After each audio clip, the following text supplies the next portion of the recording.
I was in my comfort zone. I was doing just enough to get by. I was working on a job. They paid me just enough to keep me from quitting, and I worked just hard enough to keep from getting fired. How many know people like that? Blink your eyes if you understand what I'm talking about. I was parked. I knew I could do more. But when my mama died, it took something out of me. When I went through a divorce, it took something out of me. When my best friend died, it took something out of me. I parked. And somebody said that life is like an onion. You have to peel it one layer at a time. And sometimes you cry. Life's going to happen to you when you have a dream. You're going to get slapped around. And don't take it personal. Don't ask, why did this have to happen to me? Why not you? Who would you suggest? You want to give us some names, some email addresses? And don't tell everybody. 80% don't care, and 20% glad it's you. It's called life. Suck it up and move on. Get over it.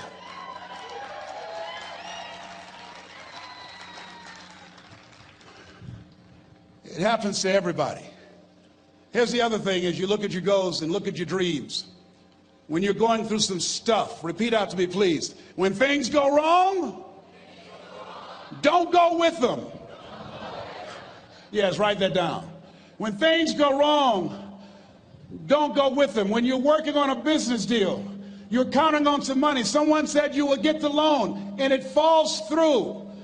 You have an event, and the people that you thought would be there and support you, they don't come through. Or someone turns against you, or you get ripped off. It's going to happen to you. Happened to me. Someone stole all my products. My database, over 180,000 names and addresses. It's not personal. It's going to happen to everybody. It does. 8 out of 10 millionaires have been financially bankrupt. Walt Disney had 7. He filed bankruptcy 7 times and had 2 nervous breakdowns. It's called life. But I got a saying: when life knocks you down, try and land on your back, because if you can look up, you can get up. You've got the power in you to do that. You've got something special. You've got comeback power. Here's the other thing. Let us say together, it's possible.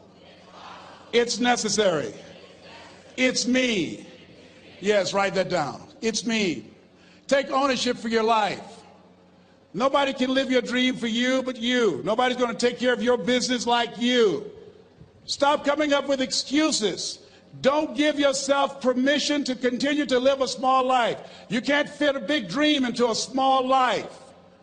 Give yourself permission to go for it, to test yourself, to challenge yourself, to live full. I like the saying, always strive to get on top in life, because it's the bottom that's overcrowded.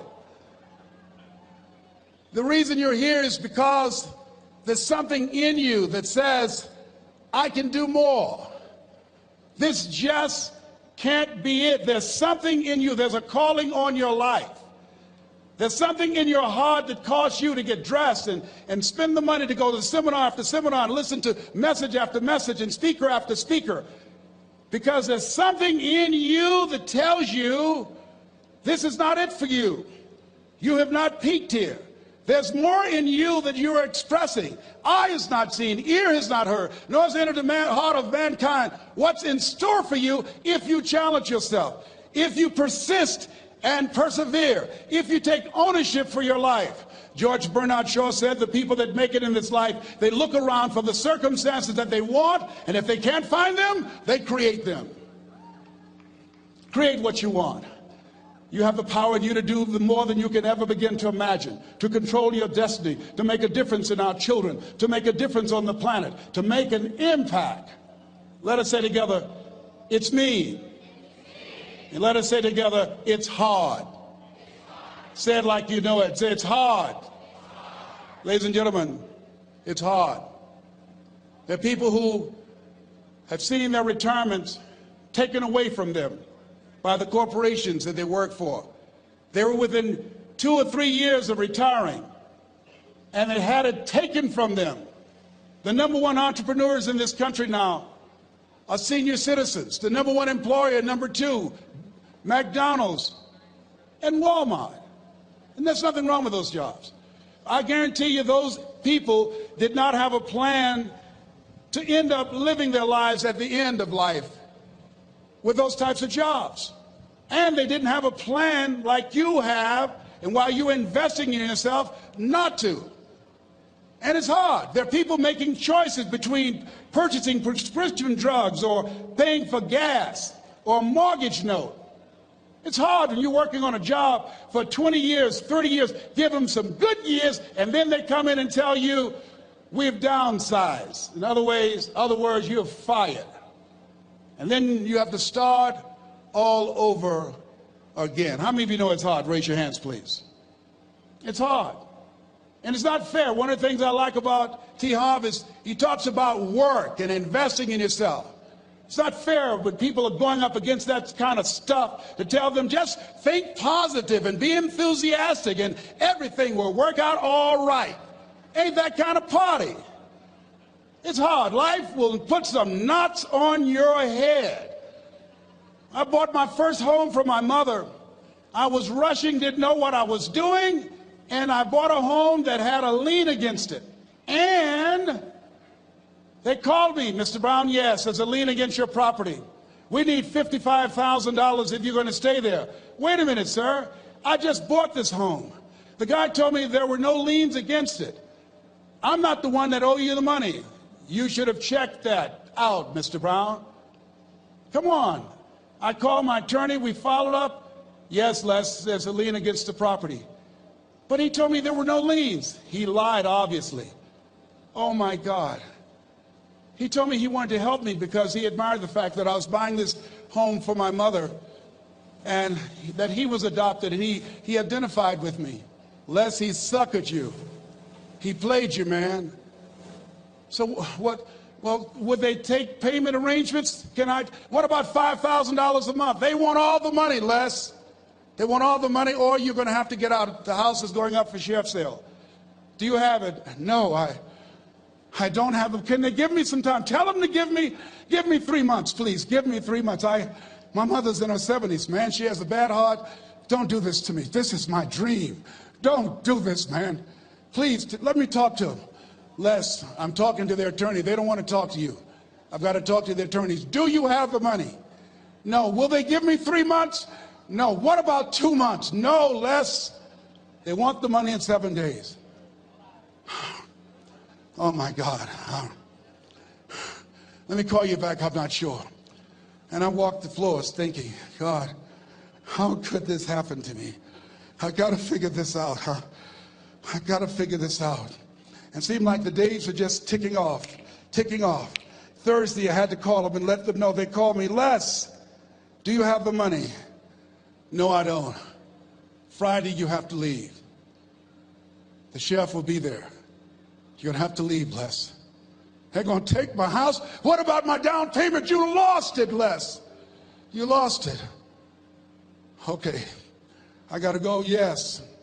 I prayed, Lord, please, if you show me that you're real, if you're really real, you think Paul worked for you, you haven't seen anything. Don't let me lose this house and watch what I'll do for you. I was trying to cut a deal. Have you ever tried to cut a deal? It's amazing how spiritual you get when you get in trouble. You know what I mean? When I was diagnosed with prostate cancer, I was going to bed with the Bible and the Holy Quran and Science of Mind and Joel Goldsmith, everything I could find. I was praying to Jesus, Yahweh, Melchizedek, everybody. I was calling on everybody. It's amazing. And here I was walking the floor 3 o'clock in the morning, and I had to go and wake my mother up. I got on my knees and I said, Mama, I need you to wake up. She said, what's wrong, Leslie? I can hear you walking back and forth. I'm not asleep, son. I said, there's something I need to tell you. She said, your eyes are red. Why are your eyes red? Because I feel so stupid now. Why? We got to move tomorrow. Why, Leslie? There's a lien against the property and they want $55,000 and I don't have it. and we're going to be set out tomorrow. We have to go back to Liberty City. So she said, it's okay. I don't like this house anyhow. I said, why? She said, because of my arthritic knees, it hurts my knees when I go up the steps. I said, and why didn't you tell me? Because you were so happy. I just said it because you were happy. I'll live in a shack with you, boy. I love you. It's not the house. I love you. I love all my children. I said, thank you, Mama. Thank you. And the next day when we were in the truck going back to Liberty City, and we pulled down 68th Terrace, the neighbors came out and said, wow, Mamie, y'all coming back? Are you back? Yes.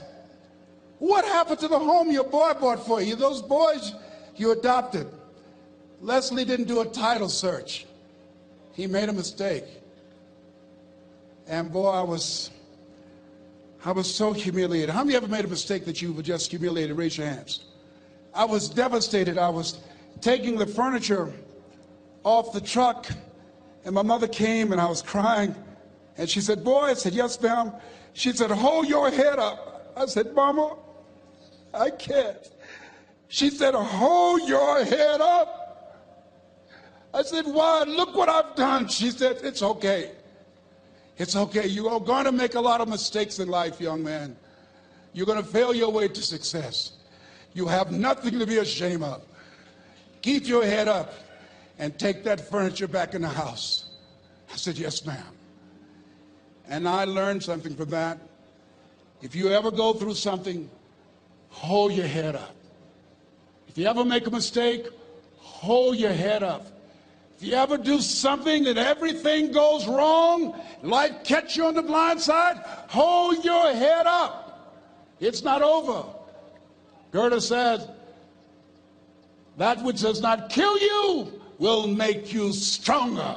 Hold your head up. Shake someone's hand on your right and left and say, hold your head up.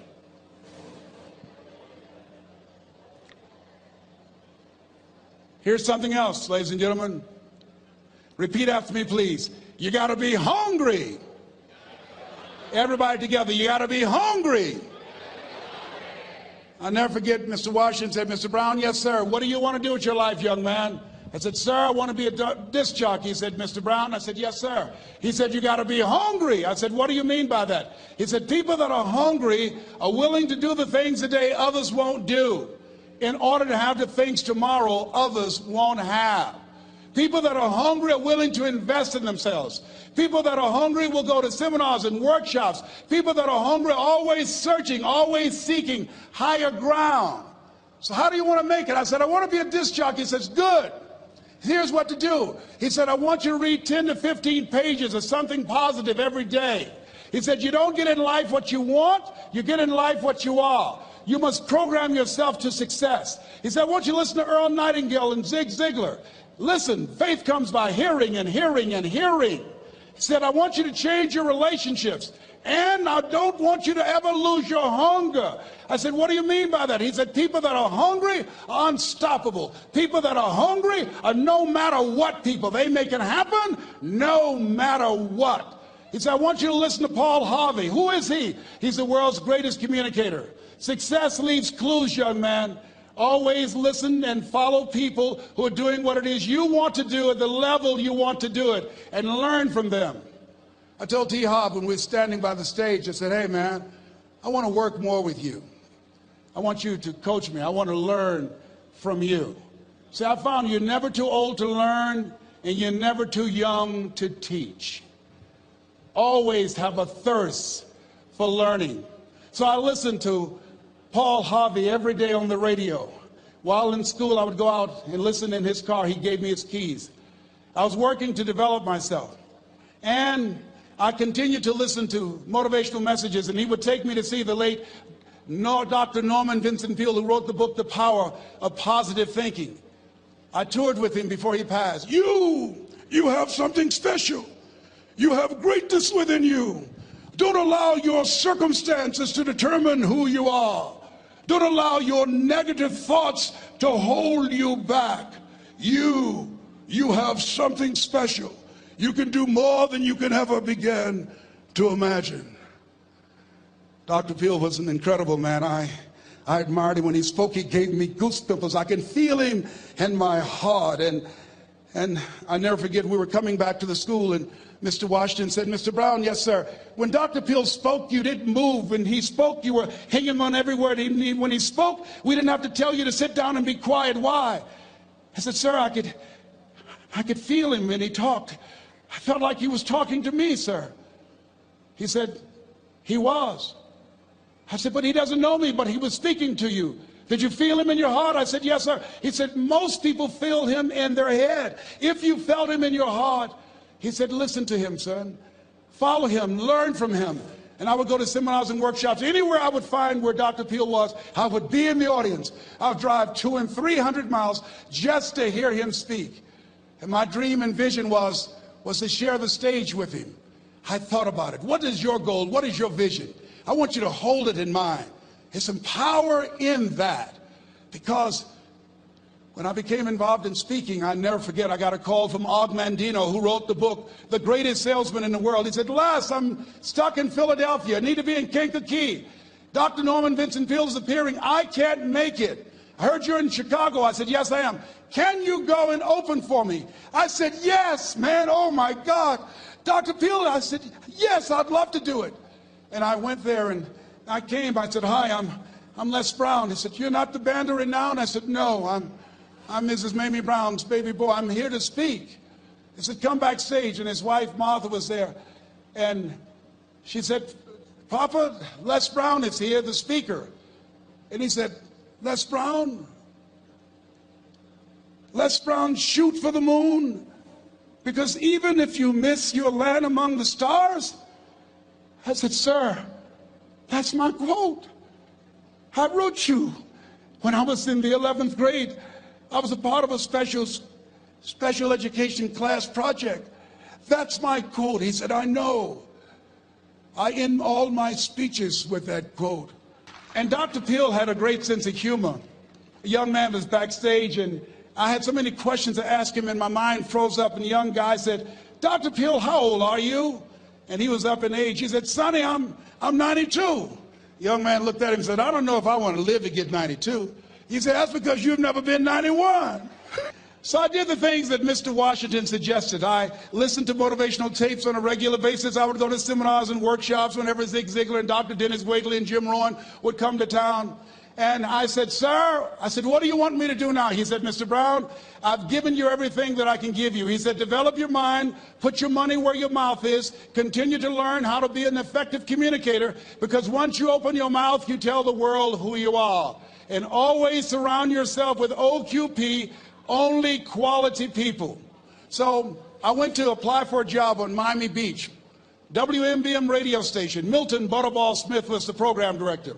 Hello, Mr. Butterball. How are you, sir? My name is Les Brown, sir. I'd like to be a disc jockey. He said, young man, you have any journalism in your background? I said, oh, no, sir, I don't. You have any experience in broadcasting? I said, no, sir, but I practice all the time, sir. Let me audition for you, sir. Let me show you how good I am. All I need is a shot, sir. He says, no, we don't have any job for you. How many ever been rejected? Raise your hands, please. I was devastated. I went back and I told Mr. Washington, I said, Mr. Washington, they said no. He said, don't take it personally. Most people are so negative, they have to say no 7 times before they say yes. He said, you got to be hungry. Know your vitamin. Go back again. I said, yes, sir. Hello, Mr. Butterball. How are you, sir? My name is Les Brown, sir. I like to be a disc jockey. Young man, weren't you here yesterday? Yes, sir, I was. Didn't I tell you no yesterday? Yes, sir, you did. Then why are you back today? Well, sir, I didn't know whether or not somebody was laid off or somebody was fired, sir. Nobody was laid off or fired. Now, get on out of here. I came back the next day. Hello, Mr. Butterball. How are you, sir? My name is Les Brown, sir. I like to be a disc jockey. I know what your name is. Weren't you here the last 2 days? Yes, sir, I was. Didn't I tell you no the last 2 days? Yes, sir, you did. Why are you back? Oh, sir, I didn't know whether or not someone got sick or someone died, sir. No one got sick or died. No one was laid off or fired. Now, don't you come back here again. I came back the next day talking loud, looking happy like I was seeing him for the first time. I said, hello, Mr. Butterball. How are you? He looked at me with rage. He says, "Go get me some coffee." I said, "Yes, sir." My favorite book says, "The greatest among you will be your servant." How many of you are serious about your goals and dreams? Raise your hands. Very good. Write this down. Provide more service than you get paid for. Provide more service than you get paid for. I go to a lot of seminars and workshops. And one of the things I know about T. Harv Eker, when I was sitting in the class with Robert Ruppel and all of the other presenters, they hold themselves to high standards and they provide more information than anybody else in the industry, bar none. They hold nothing back because their commitment is for your success. And when you hold yourself to high standards, write this down, impact drives income. That's why you're here. Because the training, the seminars, been making a difference in your life. If there did not have impact, 200 or 300 people would be here, if that amount. Impact drives income. So I became the errand boy for the disc jockeys. I would go get their lunch and their dinner, and I would bring it to them in the control room, and I'd watch them working the control boards, knowing my time will come. Write this down. I expect to reach my goal. Yes, you want to operate with a spirit of expectation. I expect to reach my goal. So I started preparing for the next position. Never forget one quote that I heard. As you look at your life, you look at your goals and dreams. It's better to be prepared for an opportunity and not have one than to have an opportunity and not be prepared. If you expect to reach your goal, prepare yourself now. And so then pretty soon, the guys at the station, they begin to take a liking to me. Write this down. Build relationships. As you're aware, people deal with people that they know, like, and trust. And so they would say, "Leslie, yes, sir. Come here, yes. Come outside. Who did this? Oh, your car? Yes. Who cleaned my car? I did, sir." I would wax their cars in the weekend, inside and out. "How much do you charge?" "Oh, nothing, sir. I just wanted to help out." I was providing more service than I got paid for. I was building relationships. They said, "Whoa, look here. Donna Ross and the Supremes are coming to town.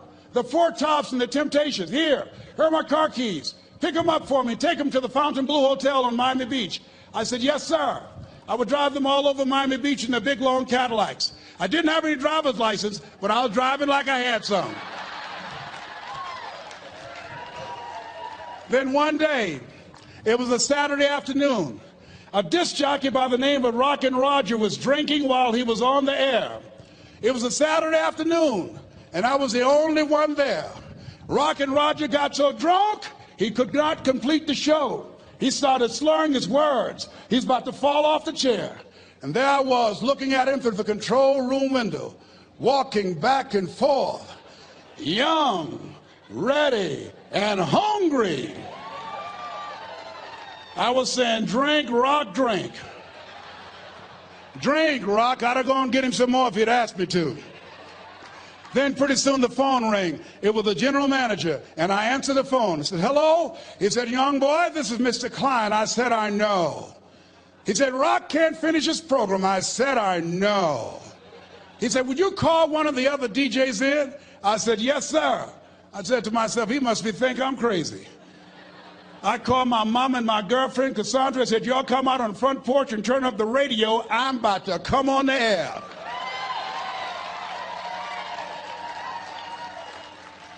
I waited for about 20 minutes, and I called him back. I said, "Mr. Klein, I can't find nobody." He said, "Young boy, you know how to work the controls?" I said, "Yes, sir." He said, "Go in there and segue the records, but don't say nothing here." I said, "Yes, sir." I couldn't wait to get old Rock out of the way. I put on a fast record. I said, "Look out, this is me, LB Triple P. Les Brown, your platter playing papa. There were none before me, and there will be none after me. Therefore, that makes me the one and only. Young and single and love to mingle, certified, bona fide, indubitably qualified to bring you satisfaction and a whole lot of action. Look out, baby, I'm your love man. I was hungry. I was hungry." Get old man a round of applause. I was hungry. I was hungry. You got to be hungry.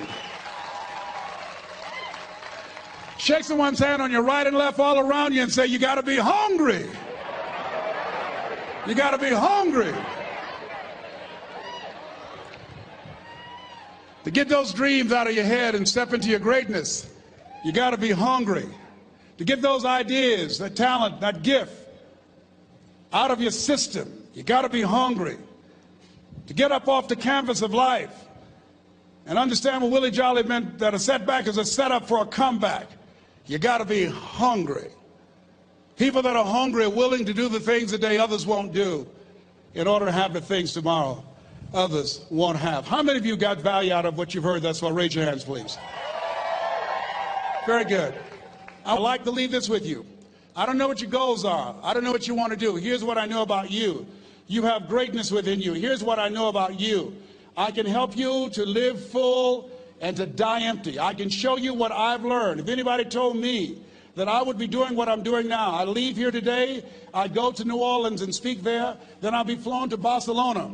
If anybody told me, given my circumstances, born in an abandoned building on a poor section of Miami, Florida, called Liberty City, if both my birth parents stood up and said, hello, son, I would not know either one. Being labeled educable mentally retarded, put back from the 5th grade to the 4th grade, failed again when I was in the 8th grade, no college training. Anybody told me the principles that I would teach you, that they would have the impact that it has had on my life. This Les Brown that you see, I did not know he existed. And I tell you that you have greatness within you. You have the ability to do more than you can ever begin to imagine. Come into the room with me, and I guarantee you your life will never be the same again. I like to leave this with you. I don't know what your goals are. Mine is to find a cure to autism. Mine is to find a cure to breast cancer and to prostate cancer. Mine is to work with our youth and to reduce the recidivism rate in our prisons and help young people learn how to become an asset to our society rather than a liability. Mine is to train speakers to become great communicators, to speak from their heart, not their heads, and teach them how to impact and create a new conversation so people can see the possibilities of life and overcome the possibility blindness that held me hostage for 14 years. I don't know what your goals are, but here's what I know about you, and I don't know you. You've got greatness within you. And I like to leave this with you, something my mother used to love to hear me say. Leslie, yes ma'am, mama. Say that thing for me, boy, that makes me feel good. I dedicate this to you, to the greatness in you, and to the dream that you showed up on the planet to produce. And it's simply this. If you want a thing bad enough to go out and fight for it, to work day and night for it, to give up your time, your peace, and your sleep for it. If all that you dream and scheme is about it, and life seems useless and worthless without it, and if you gladly sweat for it and fret for it and plan for it, and lose all your terror of the opposition for it, and if you simply go after that thing that you want with all of your capacity, strength and sagacity, faith, hope, and confidence, and stern pertinacity,